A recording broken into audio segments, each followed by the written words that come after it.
오늘 주의 말씀 하나님의 형상을 입은 자라는 말씀으로 여러분들과 함께 말씀을 나누려고 합니다. 우리 성경을 통해서 우리가 어떻게 지어졌는지 우리는 알 수가 있습니다. 창세기 1장 26절인데요. 하나님이 이르시되 우리의 형상을 따라 우리의 모양대로 우리가 사람을 만들고 그들로 바다의 물고기와 하늘의 새와 가축과 온 땅에 기는 모든 것을 다스리게 하자 하시고 라고 말씀해 주셨습니다. 성경에 있는 하나님의 형상의 본질이 무엇인가? 그 전통적인 모습을 우리는 이 창세기 1장 26절의 말씀을 갖고 알 수가 있습니다. 저 말씀을 보시면요, 제일 먼저 하나님이 하신 말씀이 있어요. 우리의 형상을 따라 라고 말씀하십니다. 그래서 하나님의 삼위일체 하나님이 계시고 그 하나님의 형상을 따라 모양대로 우리가 사람을 만들어 주셨다라는 것이죠. 그래서 하나님의 형상을 입을 수 있는 것이 사람이더라 라는 것이에요. 그럼 사람의 모습은 무엇이냐? 사람은 바다의 물고기와 하늘의 새와 가축과 온 땅에 기는 모든 것을 다스리는 것이 하나님의 형상을 입은 자의 삶이더라 라는 것이죠. 우리는 매번 한국 사람들이 힘들어하는 게 있습니다. 그것이 뭐냐면요, A는 B다라고 이렇게 딱 떨어지는 대답에 대해서 굉장히 싫어한다고 합니다. 통계적으로 얘기한 게 있어요. 뭐냐면 일본 사람들은요 이렇게 얘기한다고 그래요. 일본 사람들에는 뭐를 이렇게 딱 하면 굉장히 오랫동안 지속적으로 그 가문을 이어서 그 직업을 이어나간다고 합니다. 그래서 그 사람들한테 제일 특이한 게 하나 있는데 뭐냐면 세계에서 제일 1위의 자동차를 생산하는 나라가 토요타하고 혼다가 있잖아요. 근데 일본 사람들한테 이렇게 물어보면 왜 너희들 택시는 매번 바뀌지 않느냐라고 물어보면 그 사람들은 이렇게 대답한다고 그래요. 그거 원래 그랬던 거야 라고 얘기한다고 합니다. 근데 한국 사람들한테 이렇게 얘기해요.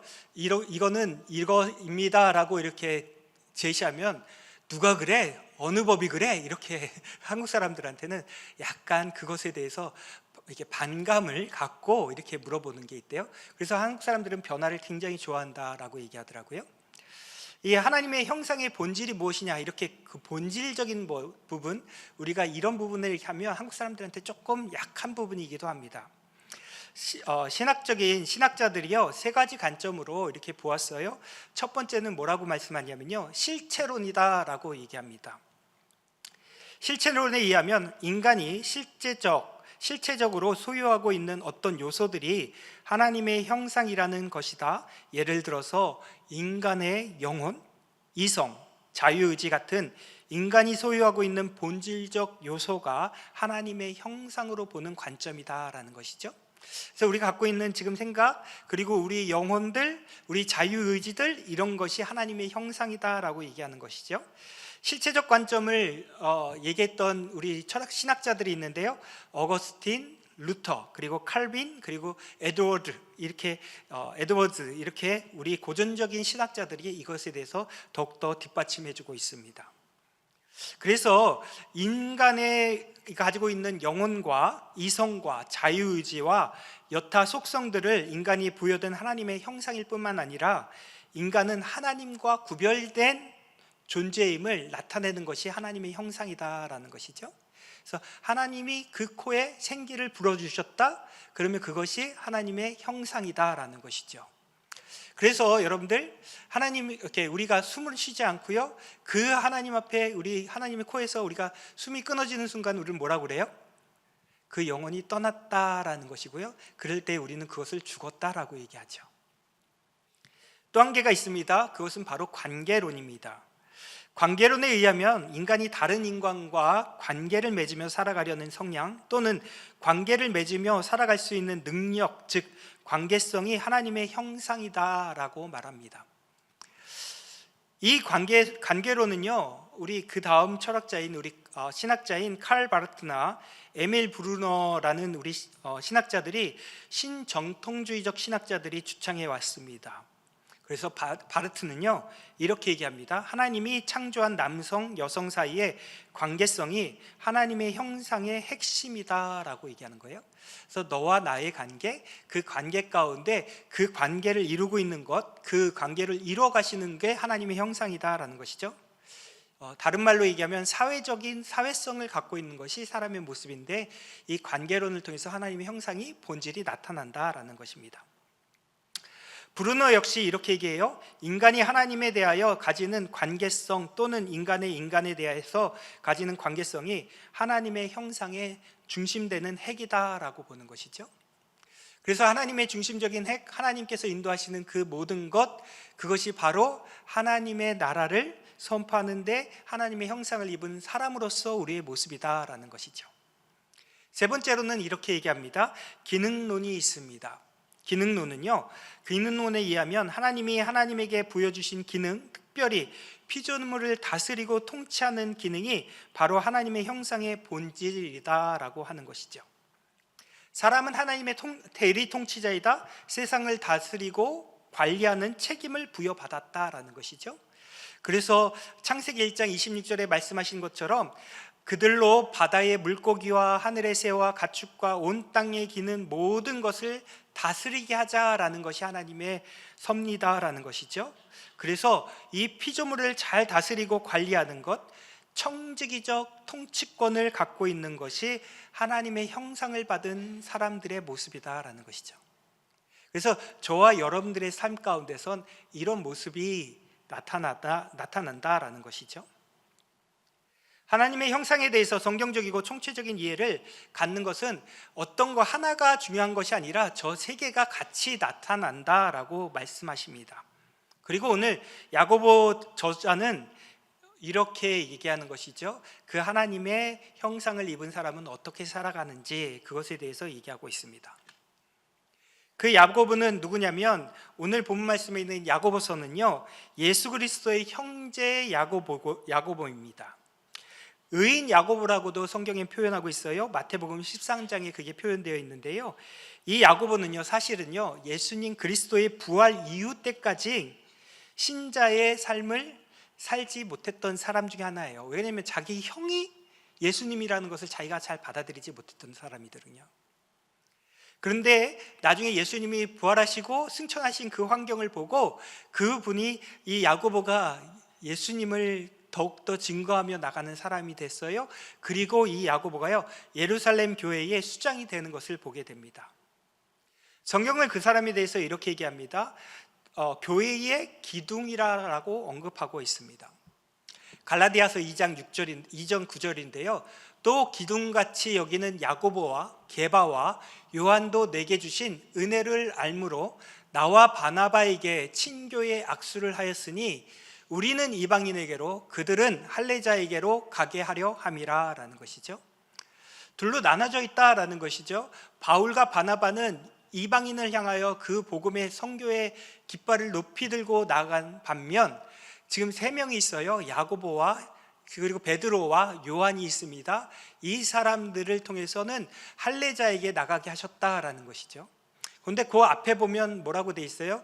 기둥같이 여기는, 기둥이었다는 것이죠. 초대교회의 기둥 역할을 감당했던 이 사람들, 그 사람들 중에 한 사람인 이 야고보가 오늘 본문 말씀을 기록하고 있습니다. 오늘 본문 말씀 속에서 야고보는요 형제들에게 두 가지를 권면합니다. 첫 번째는 그게 뭐냐면 저희가 여러 가지 시험을 만날 때에 온전히 기쁘게 여기며 인내하라는 것입니다. 그리고 두 번째로는요, 저희 중에 누구든지 지혜가 부족할 때에 하나님께 구하되 믿음으로 구하고 절대 의심하지 말라라는 것이었어요. 그래서 야고보서를 야고보는요 성도들 향하여 너희가 시험을 만나거든 온전히 기쁘게 여기라 라고 격려하고 있습니다. 하나님의 형상을 입은 사람아, 너희들이 살아갈 때엔 이렇게 살아가라 라고 권면하는 것이죠. 그리고 이 시험을 통과하는 믿음의 승리자만이 느낄 수 있는 기쁨이 있다라는 것입니다. 살아있는 믿음, 교리적으로 이론을 습득함으로 얻는 것이 아니라, 그 교리의 이론이 아니라 나의 삶 가운데서 하나님이 주신 선물로 말미암아 내가 그것을 이뤄 나가게 된다라는 것이죠. 고린도전서 10장 13절에 우리에게 이렇게 말씀하십니다. 너에게 감당하지 못할 시험 당함을 허락하지 아니하시고 시험 당할 즈음에 또한 피할 길을 내사 너희로 능히 감당하게 하시느니라. 그렇습니다. 주님께서는 우리에게 시험 받을 만한 것을 허락하고 그 허락하신 것 가운데 우리가 살아갈 수 있다라는 것이죠. 그리고 피할 길을 벌써 주셨다라는 것이에요. 그리고 이 당할 시험을 통해서 우리가 파멸에 이르는 것이 아니라 오직 신실한 성도로서 바로 서게 하기 위하여 우리에게 시험을 허락하셨다라는 것을 보게 되는 것이죠. 때문에 우리가 살아갈 때에 하나님께서 우리에게 주신 은혜가 있다. 그리고 시험을 통해서 우리는 파멸에 이르는 것이 아니라 신실한 성도로서 살아갈 수 있다라는 것을 말씀하고 있습니다. 그러면 하나님의 형상을 입은 자는 어떤가? 첫 번째로는요, 시험을 인내로 이루기 위함을 깨닫는 사람이다라는 것이죠.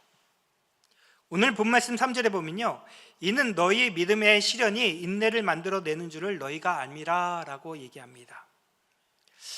야고보가요, 야고보서를 쓰시면서요, 문체의 특징이 하나 있는데 그게 그가 방금 사용한 단어를 계속해서 반복하고 있는 것을 우리는 보게 됩니다. 오늘 그 인사말에 즐거워하라 라는 말을 또 받아서 온전히 기쁨으로 라는 말로 전진해 나가고 있습니다. 반복되는 것은 강조하기 위함인데요, 그 강조함을 통해서 시험이 오면 많은 기쁨이 믿음의 사람들에게 온다는 것을 여기고 우리 하나님 앞에 감사하며 나가라 라는 것을 보게 되는 것이죠. 그래서 살아있는 사람은요, 믿음을 가지고 있는 사람은 무엇보다도 시험을 기쁘게 받아들이며 나아갈 수 있다라는 것입니다. 그래서 시험은요, 하나님께 자녀들을 훈련시키고 연단하는 하나의 과정이다라는 것을 우리를 통해서 알게 하신다라는 것이죠. 학생은 공부를 열심히 합니다. 열심히 하는 이유는 공부를 열심히 하고 나서 얼마나 학습되었는지를 시험을 통해서 평가받기 때문에 열심히 공부합니다. 여러분들 혹시 학생들이 시험을 쳤는데 그 공부를 하는데 시험을 안 본다고 생각해 보십시오. 그러면 자유로우니까 더 공부 열심히 해야지 하는 학생은 없다라는 것이죠. 군인은 훈련을 열심히 합니다. 훈련을 열심히 하는 가운데 이렇게 말해요. 그것은 실전이 발생했을 때 즉각적으로 전투할 수 있도록 준비하는 것이 필요하기 때문에 군인은 훈련을 받습니다. 북한에서 넘어온 군인이 이렇게 얘기하더라고요. 북한의 조종사들이요, 기름이 없어가지고 이렇게 목각으로 만든 비행기의 모양을 갖고 땅에서부터 활주로 해서 뜨는 거, 땅에서 연습하는 거예요. 모형을 갖고요. 그리고 편대를 만들어서 돌아다니는 거, 그러니까 사람들이 이렇게 따라다니면서 비행기 비행기 모양을 가지고 그렇게 합니다. 그리고 상대방을 만났을 때 어떻게 하라 라고 이렇게 훈련을 한다고 그래요. 그러면 중요한 게 하나 있는데요, 정말로 비행기를 타고 올라갔을 때 그 사람이 그게 내 몸에 배어 있지 않는데 그 훈련이 실전으로 왔을 때 그것을 이겨나갈 수 있을까 하는 의구심이 생긴다라는 것이죠.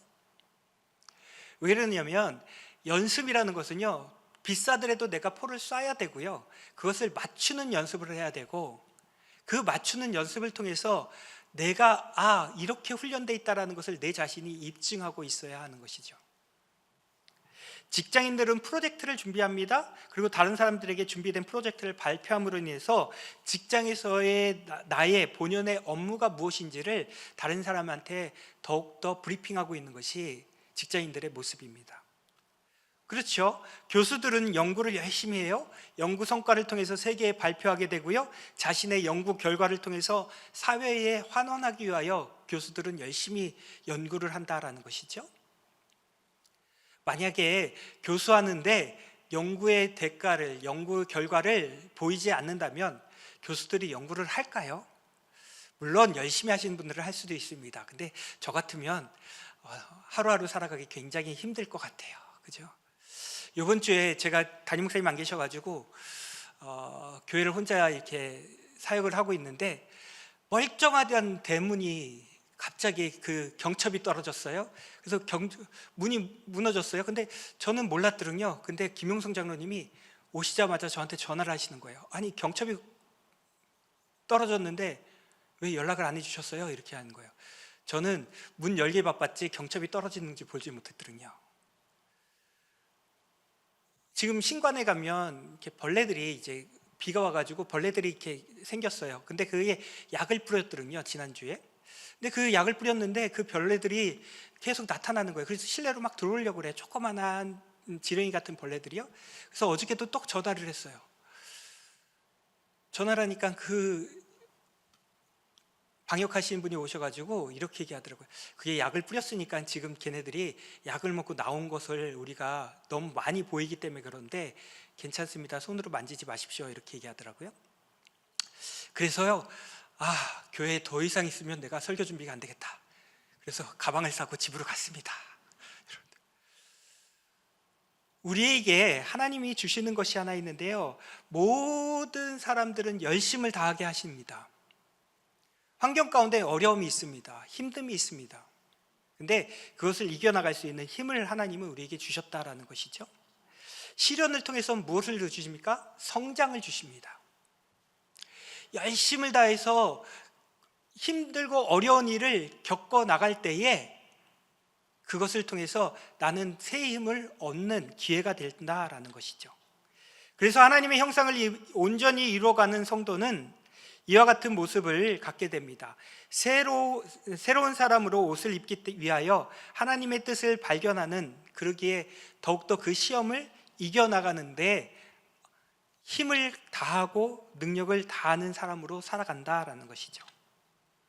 외부에서 오는 박해뿐만 아니라 사실은요, 우리 자신 내면에서 시작되는 시험도 있다라는 것이죠. 그래서 우리는 무엇이 필요하냐면 인내가 필요하다라는 것입니다. 인내는요, 수동적인 참을성이 아니라 사실은요, 인내는 어떠한 고난에도 굴복하지 않고 끊임없이 전진하고자 하는 역동성이 있다라는 것이죠. 인내를 꾹 참는다고 인내면 그것은 뭐냐면 미련한 것이에요. 그런데 인내는 내가 이 참는 것에 대해서 극복하여 나아가려는 힘이 있는 것이 인내다라는 것이죠. 이와 같이 고난이 적극적으로 대처하게 될 때 성도는요, 믿음의 시련을 통해 인내의 미덕을 산출하게 됩니다. 그리고 그 인내의 미덕이 우리의 구원의 힘으로 됨을 두말라이 할 없는 사실이기도 하지요. 여기에서 우리는 시험을 기뻐할 이유와 논리를 찾게 되는 것입니다. 어떤 면에서 우리가 시험을 기쁘게 여기는 것은 성경에서는 또 이렇게 얘기하십니다. 마태복음 26장 41절에요. 시험에 들지 않게 기도하라. 그래서 시험을 피해가라 라고 얘기하는 것 같아요. 주님이 말씀하십니다. 시험에 들지 말게 깨어 있어라 라고 얘기해요.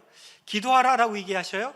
그러면서 주기도면의 교훈과 어떻게 보면 이 지금 오늘 본문 말씀은 상충되는 것 같지만 사실은 시험을 기쁘게 대하는 것이 곧 시험에 들지 않는 길임을 오늘 다시 한번 얘기하고 계시다라는 것이죠. 그래서 그것이 시험을 이기는 방편이기 때문에 주님의 교훈과 근본적으로 부합하는 것임을 우리는 깨닫게 됩니다. 이번에 CRC 교단의 목사로 들어가는 과정 가운데 킴이라는 이 제도 가운데 우리 이제 개혁교회의 모습을 함께 살펴보았습니다. 종교개혁의 시대가 일어납니다. 우리 종교개혁을 시작한 사람 마틴 루터죠. 10월 31일 마지막 날이 종교개혁 기념의 날입니다. 그래서 그날에 우리는 할렐루야 나잇을 하기도 하고요. 그러면서 마틴 루터가 95개의 조항을 벽보를 붙입니다. 그리고 하나님 앞에 우리가 잘못하고 있는 것을 하나하나 조항을 대가며 종교개혁을 이루게 됩니다. 근데 종교개혁을 일으킨다고 하루아침에 우리 잘못했으니까, 지금까지 잘못하고 있으니까 이제 우리 종교를 개혁해야 되겠다는 사람은 아무도 없다라는 것이죠. 당시에 집권층은 누구였었냐면 카톨릭 교계에 있었어요. 그렇기 때문에 종교개혁을 일으킨다는 것은 자기들에게 반감의 목소리를 높이는 사람들이잖아요. 그러니까 그 사람들은 어떻게 합니까? 종교개혁을 일으킨 사람들을 탄압할 수밖에 없는 것이죠. 자기들이 잘못했다라고 얘기하는 사람을 누가 좋아하겠습니까? 그죠? 그래서 생긴 것이 우리 종교개혁입니다. 16세기에 이제 벨기에와 네덜란드가 나누어지기 전입니다. 벨기에 교회와 네덜란드 교회가요, 로마 카톨릭 정부로부터 심한 핍박을 받습니다. 그리고 그 잔인한 박해 가운데 항거하기 위하여 노력하고 있습니다. 개혁주의 신앙을 고수하면서 이제 나아갑니다. 그러면서 1561년도에요, 기도 드 브레라는 사람에 대해서 이 사람이 쓴 신앙의 고백이 있어요. 그 사람의 신앙의 고백은 약 37개 조항이 있었습니다. 근데 이 사람이 이 37개 조항을 쓰고요, 이 사람이 이 신앙 고백으로 인해서 1567년도에 순교를 당합니다. 그리고 후대에 이 신앙 고백을 가지고 베일직 신앙 고백이다라고 하면서 그 틀이 마련이 돼요. 그 내용을 보면 우리가 알고 있는 지금 조직 신학에 있는 내용들이 거기에 하나하나 기재되어 있다라는 것이죠. 서론, 신론, 인간론, 기독론, 구원론, 교회론, 종말론 등이 하나하나 그 항목 가운데 새겨져 있더라라는 것입니다. 그러면서 그 핍박과 어려움 가운데 그 조항들을 하나하나 되며 하나님이 누군지, 말씀을 어떻게 우리가 나아가야 되는지를 더 자세하게 설명하고 있더라라는 것을 보게 되는 것이죠. 그리고 나서 나온 것이 무엇이냐면, 우리가 우리 교회에서 양육 훈련으로 가장 많이 하고 있는 프로그램 중에 하나가 하이델베르그 요리 문답입니다. 칼빈주의 교리를 가르치기 위해서 문답식으로 작성한 기독교 신앙 고백입니다. 16세기에 정치적인 혼란이 있어요. 그래서 그 혼란 가운데 하이델베르그의 칼빈주의자들이 속속 자리를 잡게 됐는데, 그 결과 하이델베르에 루터파와 칼빈파와 쯔빙글레파가 생깁니다. 그러면서 그 가운데서 서로 우리가 맞다 하고 그 파끼리 이렇게 다툼이 생기는 거예요. 그 가운데서 그것을 이제 그러면 하나의 정리하는 방법이 필요하다라고 해서 프레데릭 3세 때에 성서 본문에 기반한 신앙 고백을 작성하기 위해서 위원회를 조직하며 나아갑니다. 그리고 두 사람을 세우는데요, 그 두 사람이 우리시누스와 올리비아누스, 이 두 사람이 주된 역할을 감당하게 됩니다. 그리고 여기서 작성된 요리 문답이 1564년도 팔치의 수도였던 하이델베르크에서 열린 총회에서 채택되게 되는 거예요. 그래서 이 하이델베르크 총회에서 채택된 내용이 하이델베르크 요리 문답이다라고 하면서 여러분들과 제가 아는 그 요리 문답입니다. 그 내용을 보면요, 이렇게 되어 있어요. 52개의 52주로 그 가리킬 수 있는 그 조항이 52주를 성경을 가리킬 수 있도록 그렇게 되어 있어요. 왜냐하면 당시에 있는 어린아이들에게 신앙이 무엇인지, 그리고 말씀이 무엇인지를 조목조목 가르치기 위하여 그것을 52주로 나눠져 있었습니다. 그리고 그 52주를 통해서 하나님이 누구신지, 그리고 하나님이 우리에게 주신 신앙 고백이 무엇인지, 그리고 십계명이 무엇인지, 주님이 가르쳐 주신 기도가 무엇인지, 사람의 삶이 우리가 어떻게 살아가야 될지에 대한 내용이 그 가운데서 자세하게 성경 공부하듯이 가르쳐져 있다라는 것이죠. 그리고 나서 나온 것이 무엇이냐면 1618년에 19년도 사이에 네덜란드의 칼빈주의자들의 입각에 작성된 신조가 하나 있습니다. 1910년도에요 네덜란드 개신교 교도인 아르미니우스가 추종하는 그 세력들이 생겨요. 그래서 알미니안주의라는 주의가 생기는데요, 그 아르미니우스가 있었을 때 자기가 주장한 것이 아니라 그가 죽은 후에 그를 추종하는 사람들이 생겼어요. 그리고 그 사람들이 이렇게 얘기합니다. 성경을 바라보는 시간이 5개의 조항을 얘기하면서 성경이 우리가 지금까지 아는 것이 잘못됐다라는 부분을 5개를 얘기합니다. 그래서 이 도르트 신조에서는요, 그 알미니안주의들이 얘기하는 5개의 교리를 대신해서 아니다, 우리 성경은 이렇게 얘기하고 이 내용이 이렇게 진행된다라는 것을 얘기한 것이 칼빈주의 5대 교리가 그 안에서 나타나게 됩니다. 그래서 칼빈주의 5대 교리는 그 반박의 문구로 나오는 내용입니다. 하나님이 인간은 전적으로 타락했다, 하나님의 무조건적인 선택이 그 가운데 있다. 우리가 노력해서 되는 것이 아니라 하나님이 우리에게 주신다.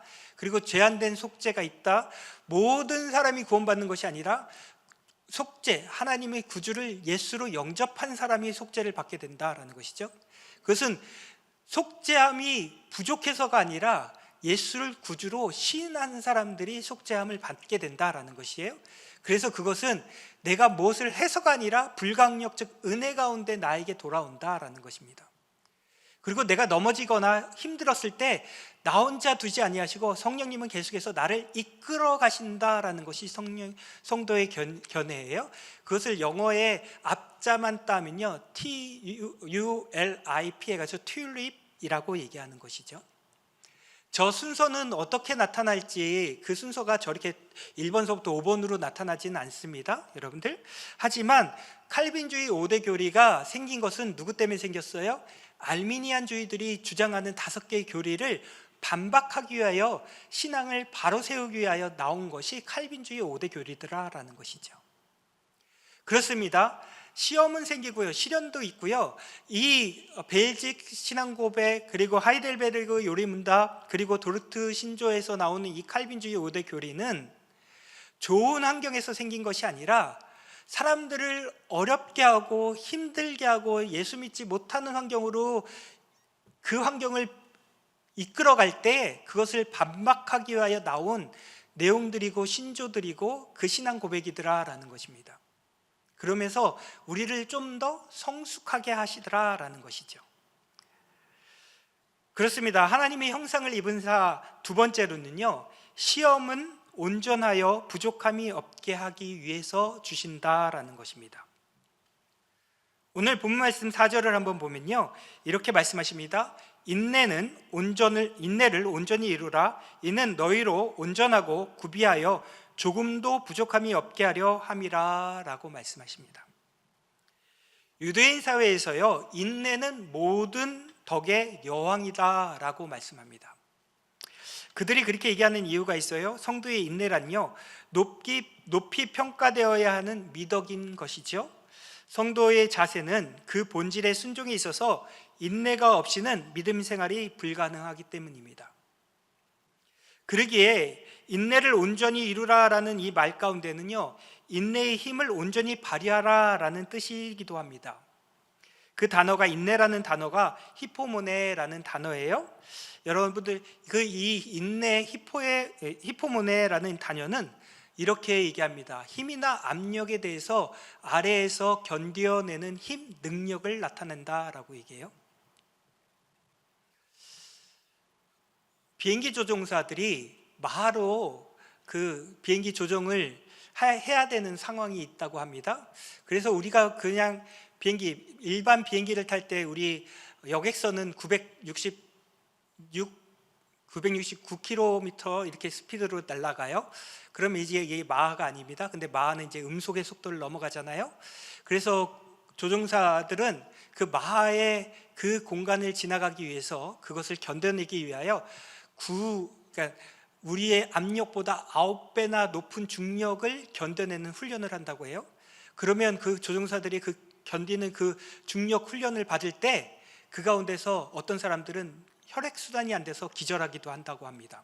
왜냐하면 중력이 너무 많은 힘을, 프레스를 사람들에게 줄 때 그것을 견디지 못하면 조종사가 될 수 없는 것이죠. 그래서 조종사는 자기 혈관을 이렇게 조종하다가 위태로울 때는 자기 키트가 있어서 자기 혈관을 찔러가지고 혈액순환이 될 수 있는 키트도 갖고 다닌다고 합니다. 조종사가 왜 이렇게 중력의 9배나 되는 숫자의 그 깊이의 훈련을 받을까요? 그것은 평상시에 갖고 있는 그런 환경에 내가 놓였을 때 나의 행동이 그 일을 내가 의지적으로 이겨나갈 수 있도록 훈련하는 것이죠. 결코 중도의 좌절됨이 없이 끝까지 인내를 발휘하면서 구원의 역사를 이루어 나가는 것이 우리 성도의 모습입니다. 성도는 부족함이 많은 사람들이에요. 우리는 부족한 게 많아요. 그리고 연약함이 많습니다. 하지만 그리스도인들은요, 온전하라라고 오늘 얘기하십니다. 그 온전함이라는 것은 완전하다라는 뜻을 가지기도 해요. 그래서 이 세상 가운데 우리가 완전해질 수 있을까라는 질문을 하기도 하지만, 그러나 우리의 이 완전한 목표를 위해 살아가라라는 것이죠. 여기서 온전이나 완전은요, 예수님께서 산상수훈 가운데 우리에게 말씀하신 내용입니다. 마태복음 5장 48절인데요, 이렇게 말씀하십니다. 하늘에 계신 너희 아버지의 온전하심과 같이 너희도 온전하라 라고 말씀하십니다. 그렇습니다. 주님께서 우리에게 주신 것은 우리로 하여금 열심을 다해라, 인내하라, 시련을 이겨나가라, 그것이 우리를 더욱더 온전하게 할 것이다 라는 것이죠. 조금도 부족함이 없이 그리스도인들의 원숙한 성품, 그 풍부한 생활이 달성되어야 한다라는 것을 가리키는 내용이 바로 이것입니다. 온전의 목표를 향해 갈 수 있는 길, 오직 인내하며 나가야 한다라는 것이죠. 세 번째로는 하나님의 형상을 입은 자는, 지혜가 부족한 자는 하나님께 구하라 라는 것입니다.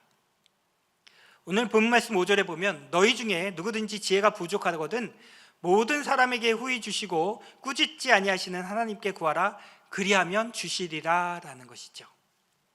인내를 이루기 위해서는 우리에게 필요한 것이 있어요. 뭐가 필요하냐면 저기서 말씀드린 대로 지혜가 필요합니다.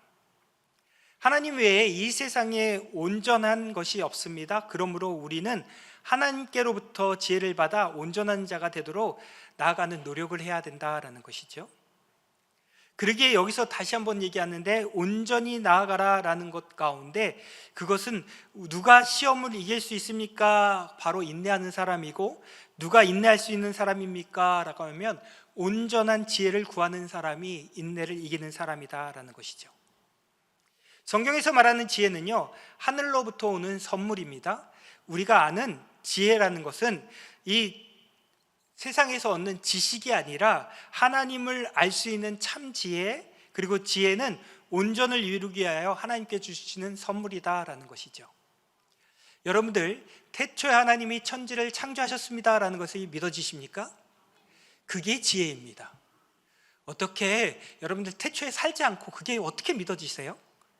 근데 주님께서 우리에게 주시는 지혜로 말미암아 우리는 알게 된다라는 것이죠. 요한복음 16장 33절에 이렇게 말씀하십니다. 이것을 너희에게 이르는 것은 너희로 내 안에서 평안을 누리게 하려 함이라. 세상에서는 너희가 환난을 당하라, 담대하라, 내가 세상을 이기었노라 라고 말씀하시는 거예요. 우리 솔로몬을 통해서 이렇게 얘기합니다. 솔로몬이 하나님께로부터 소원의 응답을 약속받은 이 솔로몬이 자기의 어리석음을 고백해요. 그리고 지혜를 구합니다. 하나님께서는 그에게 무엇을 주십니까? 지혜를 주시고 그 모든 것, 구하지 않은 것까지 그에게 함께 주시는, 축복을 누리게 하시는 것을 보게 되는 것이죠. 그래서 너희 안에, 이렇게 얘기하는 것이에요. 너희 안에 평안을 누리게 하라. 그것이 세상에서 너희가 환난을 당하지만 내가 그 세상을 이겼기 때문에 이긴 길을 너희가 오게 하리라 라는 것이 주님이 우리에게 주신 약속이다라는 것이죠. 누군가가 먼저 가셨고 그 길을 우리는 따라갈 수 있다라는 것입니다. 오늘날 성도들은요, 축복을 누리기 위해서가 아니라 이 세상의 모든 시련을 이기고 승리할 수 있도록 지혜를 구해야 한다라는 것입니다. 그리고 구하는데 후히 되어 누르고 흔들어 넘치도록 주시는 하나님께 우리는 구해라라는 것이죠. 사랑하는 성도 여러분, 우리가 살아가면서 하나님께서 구해야 될 것들이 있습니다. 그리고 구하는 것은 하나님께서 우리에게 이렇게 주시겠다고 약속하셨어요.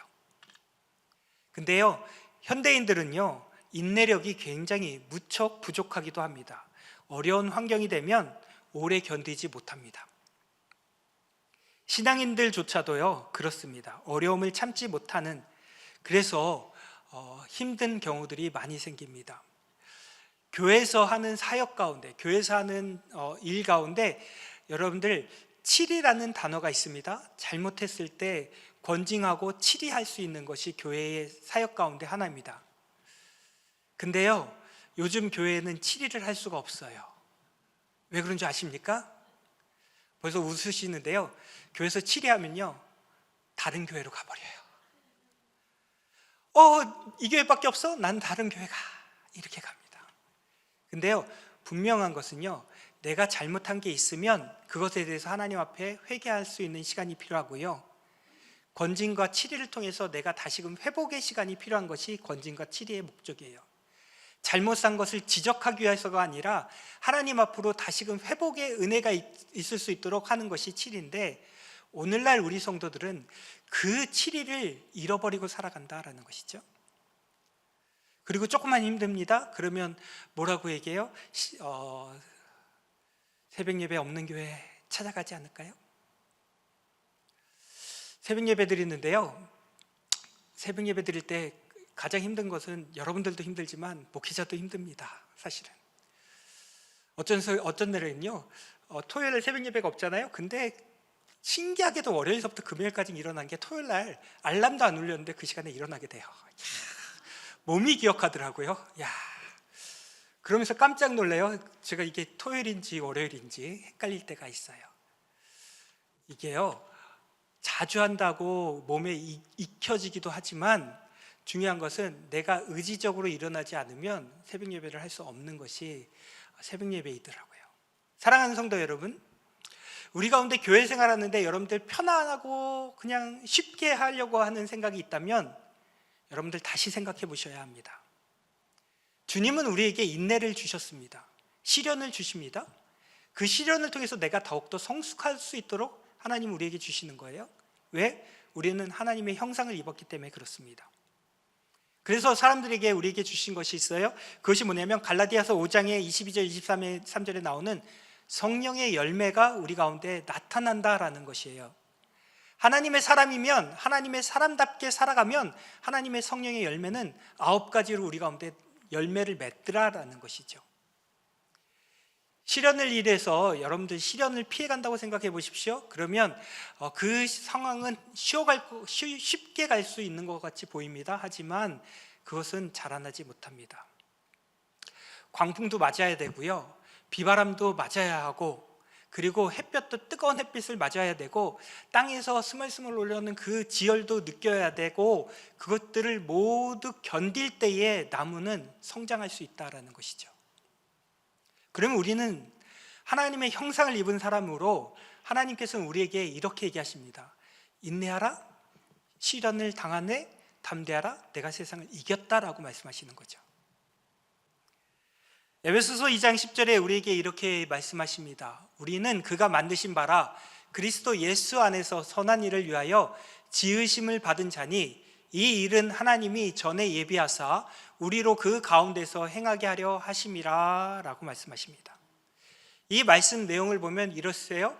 그가 만드신 이 세상, 예수 안에서 선한 일을 위하여 지으심을 받은 우리, 하나님의 예비된 우리, 하나님 가운데 행하며 살아가라 라는 것이에요.